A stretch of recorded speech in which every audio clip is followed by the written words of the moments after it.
All right, Nick. Bottom 9. Maybe it's bottom 9. I don't know. I came down here and I had to get some things taken care of before I came on air. So I don't know if it's bottom 9 anymore or not. Maybe it's bottom 9. Maybe it's the game's over. But needless to say, I'll let you fill me in. 2 outs. Bottom of the 9th. Reds just trailing by 12. I think Ballpark Pal lied to me today, Trace. I did not take it. I didn't either, to be fair. Although when Aguiar went out there and got the 3 outs in the first inning, I was like, oh, here we go. Here we go. These guys know it. They know it. Yeah, sometimes the system misses, Nick. Just misses. Well, hey, you know what they were right on, though, is Reds over 2.5 runs. So yeah. They said 5, but the line was 2.5. So hey, they were on that. You'd have hit. Oh, man.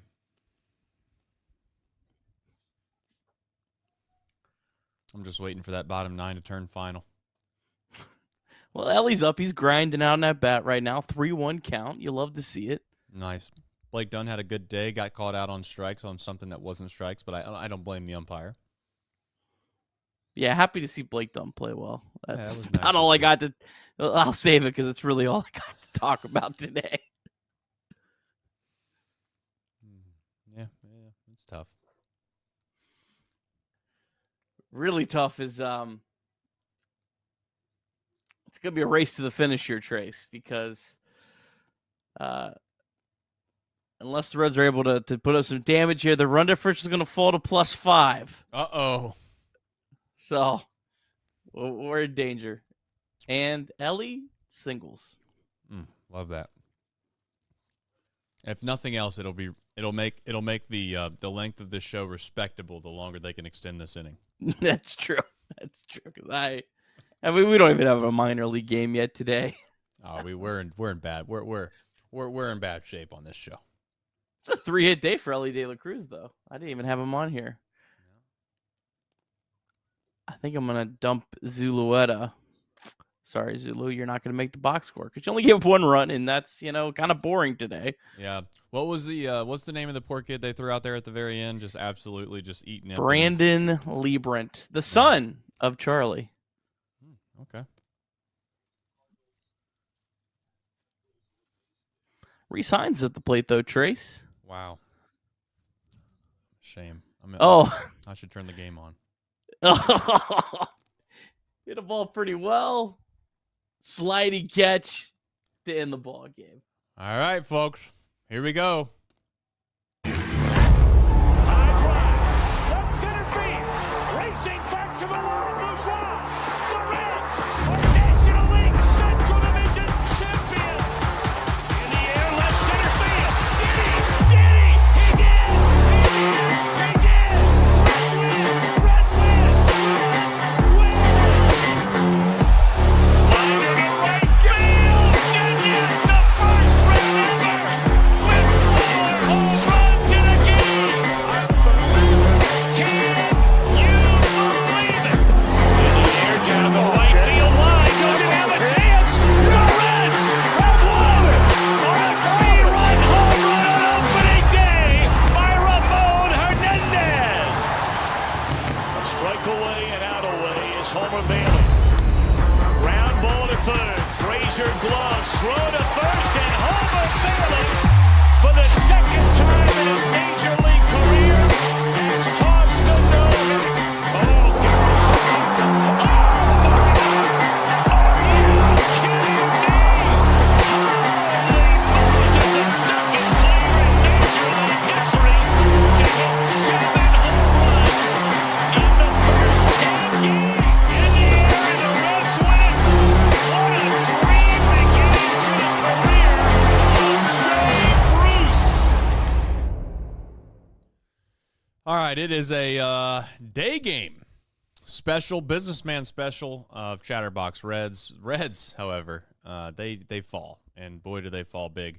15-3. The run differential, as Nick pointed out pre-show, is holding on for dear life.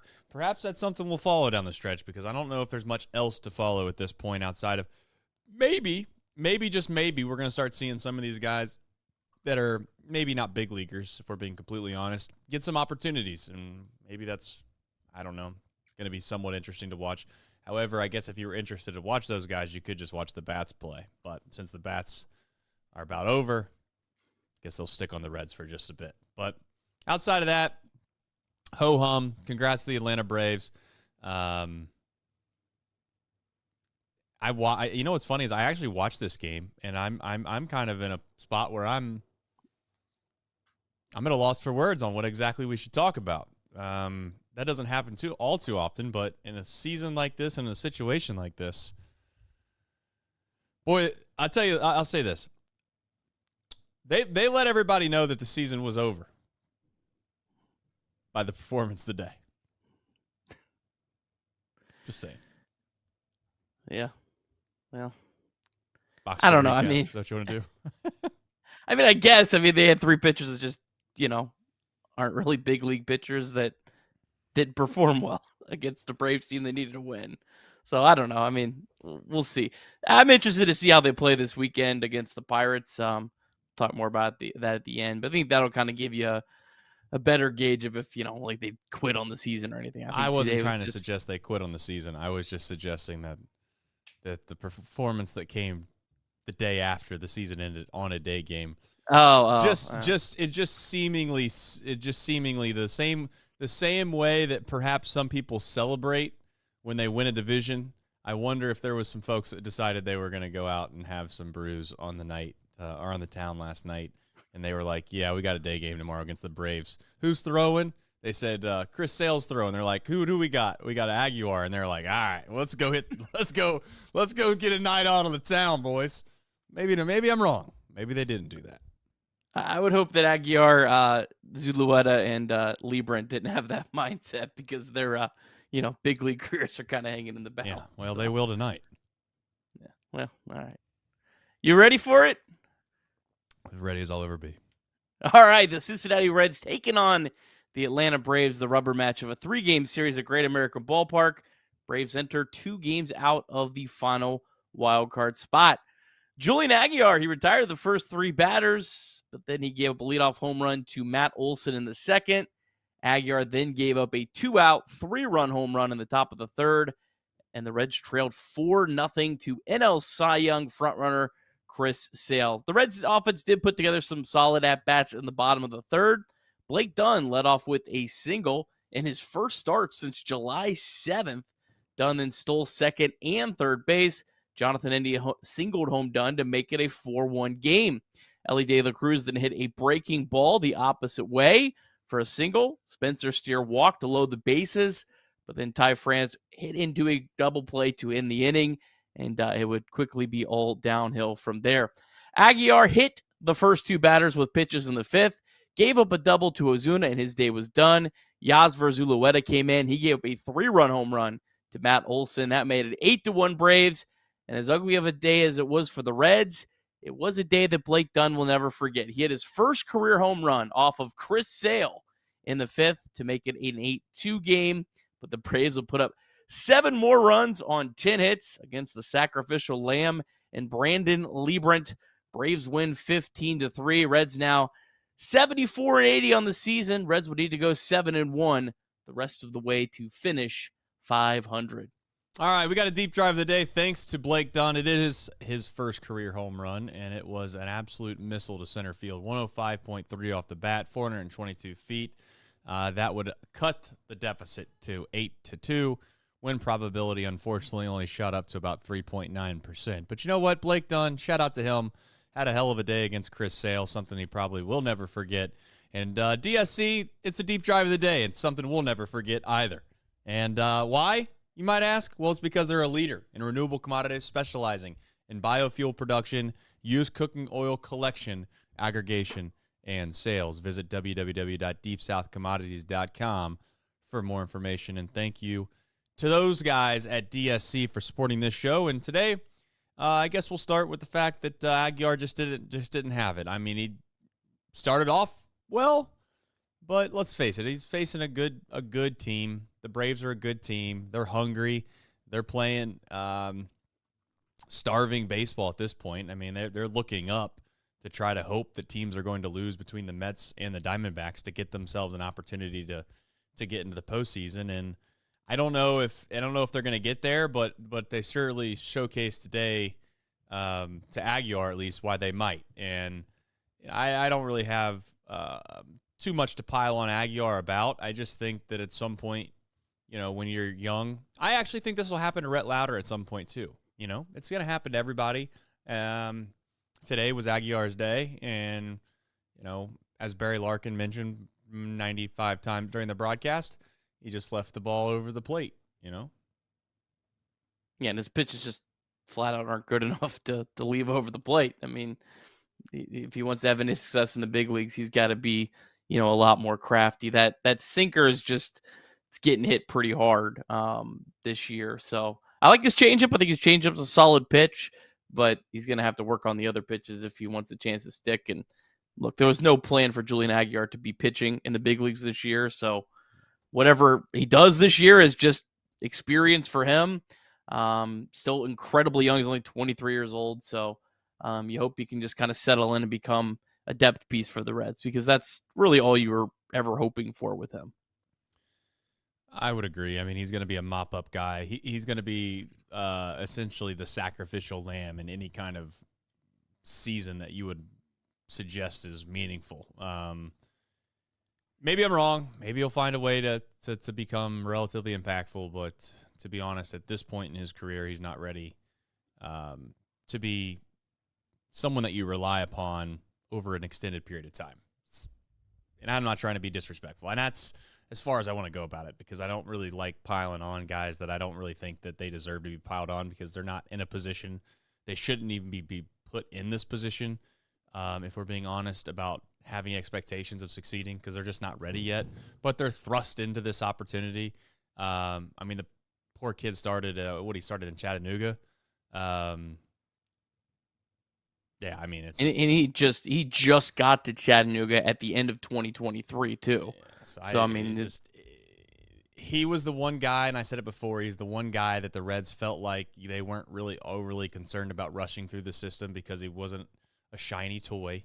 And he succeeded well enough to get himself a chance to throw multiple times in the big leagues. We'll see if he has more opportunities past this season. I would venture to say that it would be hard telling, but we'll see. I'm not going to, like I said, pile on the kid. Well, you also never know. I mean, I think there's a lot more today with pitchers where they can reinvent themselves in an off season, with some of the tools like drive line and things like that. Yeah. So you never know. He could develop another pitch. He clearly has talent to be at least a fringe big leaguer. So can he take that next step? I don't know. I don't know. He's a good guy to have in your system. It's good that he's gotten here. It's good that he's made some pretty good starts for this team. So he's probably going to get one more crack at it. It'd be nice to see him at least end the year on a high note. Yeah, another guy that is going to be kind of in and out of a fringe big league situation is going to be Blake Dunn. Blake Dunn's a guy that I think we both can agree that he's an incredible athlete, unbelievably fast, can provide, if anything, he's a better version of Bubba Thompson, I think, at least personally. I don't want to overly step my bounds there and try to compare him to somebody that probably wasn't worthwhile being in the big leagues in the first place. But Blake Dunn, good to see him have a nice day. What it means long term, I don't know, but I do know that he was better than what he's shown all year, in my opinion. And it's nice to see him kind of rebound a bit. And I don't know, did you take anything away from his performance today?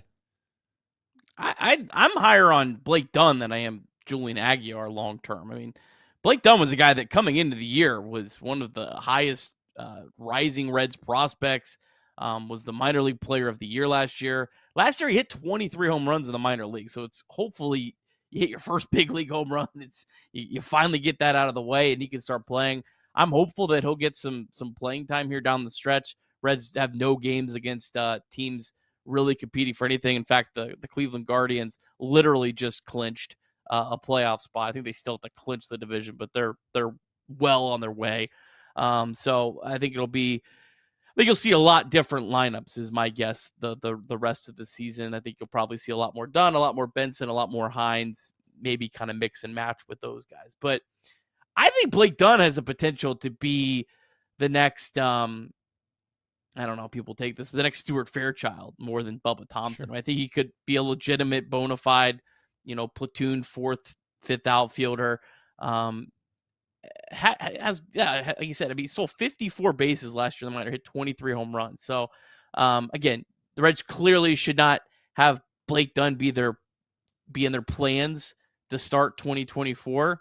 But as we see, no matter how good your plans are, you have to often go to your plan B, plan C. And I think Blake Dunn is a very solid, whatever, plan B, plan C for the Reds in 2025 and beyond, and has some real potential. But he just kind of falls with a plethora of guys, like Will Benson now, who's kind of fallen into this spot, like Jacob Hurtubise, like several pitchers where, look, they have some upside, but can they rebound? Can they overcome? I don't know.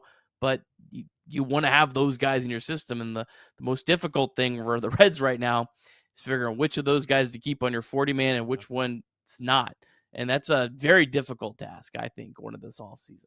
You can add Stuart Fairchild into that mix a little bit. I think he's probably just outside of that group of folks you just mentioned, but I do know that when you get injured, like, when you're just not available, it starts to kind of, put doubt, I guess, in people's minds of whether or not you can replicate what you had done before.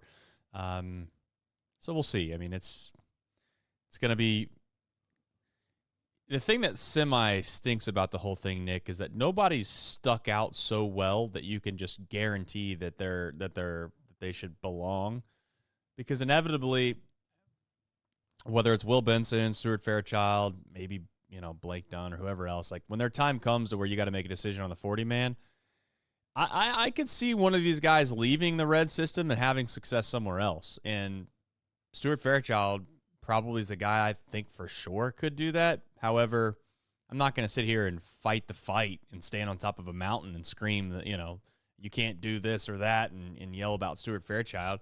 I guess I was wrong about Jose Barrero, to be fair. I thought Barrero was similar in that regard, to where kind of a fringe guy and you're not sure if he can stick or not stick, but then they get another chance and then all of a sudden they blossom. So, maybe it'll turn out more like Barrero than I don't know, Edwin Encarnacion, which I know is not really a fair comparison, but trying to illustrate a point. So we'll see. Blake Dunn, good day. I think there's a chance Stuart Fairchild gets non-tendered this offseason, if I'm being completely honest. I've always been a Fairchild fan, but he reaches pre-arbitration for the first time, so he's going to start getting a raise. I think there's a potential that he does get non-tendered. And I think part of it would also be that Fairchild has gotten hurt a lot for a guy that hasn't played a lot. Right. And so that's where a guy like Blake Dunn all of a sudden I think does become a little bit more valuable. So I don't know. I'd be interested to see. I hope they give him a shot, because I would like to see him play a little bit. I don't know. I really don't enjoy the whole we have to play our veteran guys because we're playing a team in contention. I think it's just so stupid, but it's a thing all across baseball. It wouldn't be stupid if you were one of the teams that was hoping that another team might beat someone else, to be fair to them. Yeah, but I don't feel like they do it on our end. I feel like we get screwed the other way. We get the team that say, we're not doing that. See, now here's the thing. That's your first step to falling down the slippery slope that is the negative fan, Nick. Now, I want you to be very careful, all right? When you go to bed tonight, I want you to think that those thoughts can't start peeking into that mind too much, because then you start to go down this rabbit hole. Next thing you know, you'll be buying billboards, Nick. Just be careful. Game time app. Go ahead. No. That crowd, there's no excuses for anything. I'm making excuses, so I think I'm safe. Maybe. I don't know. I don't know if I'm going to give you a pass on that. You did just rack my brain a little bit, though. I'm not going to lie. That kind of made me think through that this whole system just a second, but I don't know. Careful, Nick. Don't want you to turn into negative Nick. That would be bad. All right, game time. If you're looking to go to a game, there's nobody going to Reds games, and by God, that means you can get some very, very affordable tickets. Maybe it's not a Reds game. Maybe you want to go down there to Monday Night Football. Nick, do you know that's coming around? Monday Night Football in Cincinnati. Nice. That was very nice of you. While you're on a roll, what time is it, Nick? Game time. And that's where you should go to get your tickets. Download the app today. Use the code CINCY, CINCY, and you can get $20 off your first purchase. 988 has been spammed in the chat a little bit today. I'd already seen, and I must admit that it's just a tough sledding right now if you're a Reds fan. And if you feel like life is keeping you down, or perhaps you know someone else that needs some help, please, as always, reach out to them and let them know there is resources available. 988, text or call anytime, 24/7 support. And mantherapy.org is another place that you can go. Confidential, as always. That's one thing I want everybody to know. It's confidential. And you can make sure that you get the help that you may need. All right. Steer grade. I had seen that they were doing this on Off the Bench today. My grade is a B-. I'd say about like a C. C, huh? For me.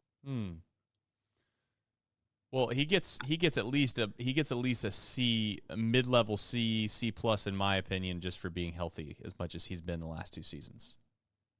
His grade should be below Jonathan India's. Really? I don't think it's close. Jonathan India now up to a 105 WRC plus this season.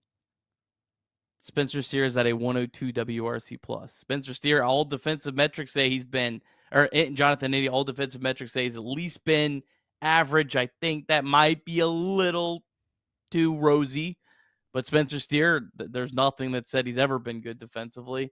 I think Jonathan India's had a better year than Spencer Steer. And I don't really know how I get it. Like, it feels like Spencer Steer's been significantly better, but there is literally no number to back that up. Yeah, Spencer Steer doesn't have a position, unfortunately, and they've stuck him in a position that ultimately that's the place that he has to play. They were trying to find a place for his bat, right? Like, and then all of a sudden there was other players in this team that didn't have a position either, so they were just as bad, if not worse, at their position. So they slide them into the DH role. Let's face it, today's game, and I'm not suggesting in a 15-3 game that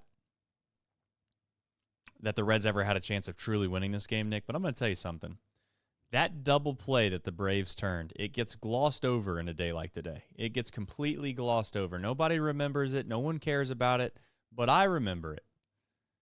That was a big league double play, and that was a huge moment in the game, right? You have Chris Sale semi on the ropes, as close to on the ropes as you possibly could have, maybe a Cy Young Award winner. Bases are loaded. You got a 4-1 game at the time. A slow rolling ground ball to the shortstop, and they find a way to make an incredible turn. And I think Ty France was hustling the whole way down, so I don't blame him for that situation. But that doesn't get turned, right? You have the runners on the corners, and it's a 4-2 game. It's a 2-run game. The go-ahead run comes to the plate. If he were to able to fortunately get a hit, then all of a sudden Chris Sale, it kind of gets a little rocky. They might have to make a decision on what they want to do there. Again, I don't know if it changes the total outcome of the game. Of course, 15-3 sounds crazy, but it certainly had a huge impact, and I felt like, watching that play reminds me of just how important defense is, because we can get into OPS, we can get into OPS plus, we can get into WRC. All of these things are offensive metrics that we kind of start to get enamored with, right? And we just gloss over more times than not, or the most fan bases will gloss over what guys do in the field. And it just kind of breaks my heart that this Reds find themselves again in one of the positions where they're one of the probably, I don't want to say the worst, but they're one of the worst fielding teams in the league, or a team that has a lot of players that need help with a position. Yeah, I agree. It's been a problem for far too long. It's something the Reds have to fix. Yeah, you're spot on about that. Potentially completely changing this game. Obviously, the game for the Reds doesn't matter, but for the Braves, it matters quite a bit. Yeah. I mean, if they don't turn that double play, the Reds make it a 4-2 game there. Maybe they one more base hit. It's a 4-3 game. I mean, the Reds had a well-rested bullpen. Diaz, Pagan, Cruz, Farmer, and Suter did not pitch yesterday. Right. So if Aguiar probably doesn't get a chance to maybe get through after hitting 2 batters in a row. Maybe they bring in one of their higher leverage relievers. And yeah, I mean, that kind of may have not saved the day for the Braves, but made the day a lot easier for the Braves. And they didn't have to use their better relievers either. So, I mean, it really, all sides of it helped their day, and they're trying to chase down one of those playoff spots. Yeah, it just goes to show like how fortunate you are over the course of a baseball season when you're capable of making those when you're capable of making the big play. I don't want to say that Arcia and who's their second baseman at this point? I don't even know right now off the top of my head, but whoever helped them turn the double play. Like, you have situations in a year where you make a great play, Nick, right? But the moment or when it happens, maybe it isn't as significant or it doesn't mean as much. That was of all the double plays they've turned this year, that has to be at the top of the list. And I know that sounds crazy to say on a 15-3 game, but I genuinely mean that, because I think that they had already taken a mound visit to see Chris Sale. He kind of was, I don't want to say losing his command, but he certainly didn't feel comfortable. And kudos to them, man. They made a play to win the game, and they made it. So, all right. We have Reds MILB. Obviously, nothing's happened yet, but we have the lone wolf that's still living. I guess you'll let them know when and where. Yeah, Louisville, 6:35 tonight. They'll be taking on Omaha. They got 4 games left. Most exciting thing going on in Louisville is Chase Petty will start on Friday night, 7:15. So if you're in the Louisville area, maybe use that Game Time app. Code Cincy Trace. Get down 7:15 game on a Friday night in Louisville. Get to see Chase Petty get his final start of the year. And if you're listening in podcast form, if I didn't cut this out, check out Chatterbox Twitter, and you'll find out what happened in the game. We'll see how tired I am tonight, if I'm going to add in that or not. We'll see. It'll be a game time decision. There you go. TBD. And we're used to TBD. All right. We have who, what, when, where, and why. I do have one super real quick. Turns out Fergie Fowler wants to spend money. Shocker. $2. Did Trace fix the hole? Yeah, I fixed it. 100%. I mean, you see it? You see a hole? Nope, not a hole. So, fixed. Got to be smart. Leaderman. Got to work smarter, not harder, as they say, Nick. So, speaking of working hard, the Reds, they still have to play some baseball. So, kudos to them, and little who, what, when, where, and why, Nick. Well, once again, Reds are on the right side of the TBDs. Well, that TBD's throwing the hell. He's having a hell of a season. Kind of looks like Chris Sale's numbers for some reason. Almost got it. Honestly,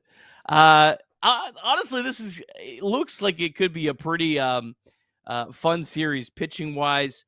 The Pirates have not announced their starters, but if they keep everything in line, we're going to have Nick Martinez against Mitch Keller on Friday, then Rhett Lauder against Jared Jones on Saturday, and possibly Hunter Green against Paul Skeens on Sunday. So obviously Sunday will be a pretty fun game if that matchup does happen. Hunter's supposed to start if everything continues to go well. Paul Skeens is lined up, but the Pirates, I'm sure they're managing his innings, so it's possible they can push him back. But nonetheless, that's your starters this weekend. Reds, if they win the series this weekend, they probably guarantee the Pirates in the basement. So this is the battle of don't let the Pirates back in it. Hey, can we also openly say that having Hunter throw the absolute last day of the season, that is setting up for just a little bit of controversy. I'm just saying, like, if there is a baseball god, please make sure that nothing happens. All right, that's all I ask, because I don't have the heart, I don't have the courage, I don't have the I'm already ran down. I mean, I feel like a beaten mule already. I can't fight that fight, okay? I'm gonna disappear. I'm gonna disappear into the absolute hole. Yeah, I'm done. That happens. Just so you know. I mean, there are takes of us out there saying he needs to pitch.